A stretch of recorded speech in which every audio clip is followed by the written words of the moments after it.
உங்களை பற்றி தான் நாம் இந்த பதிவில் பார்க்க போகிறோம். காந்தாரா சாப்டர் 1, உண்மையா பொய்யா? இந்த கேள்வி நிறைய பேர் கேட்டிருக்கீங்க. தெய்வங்கள் ஆன்மாக்கள் உலவிக் கொண்டு இருக்கின்றன, இது உண்மையே? பஞ்சுருளி யார்? குளிகா தெய்வங்கள் யார்? இந்த கேள்விகளுக்கான விடையை இந்த பதிவில் நம்ம பார்க்கலாம். பஞ்சுருளி, குளிகா இவர்கள் deities from the Tamil Nadu region. டேட்டிஸ்னா தெய்வங்கள். இவர்கள் நம்ம முனீஸ்வரன் சொல்லி தமிழ்நாட்டில் சொல்லுவோம் இல்லையா, அந்த மாதிரி இவர்கள் ஒரு கடவுள், காக்கும் கடவுள் என்று சொன்னால் அது மிகையாகாது.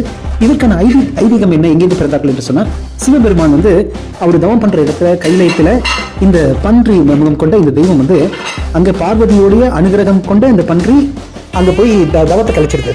அதுக்கு கோபம் அடைந்த சிவபெருமான், நீ காக்கும் கடவுளாக பூலோகத்தில் போய் மறுபிரிவு எடுப்பாயாக என்று சொல்லுகிறார்.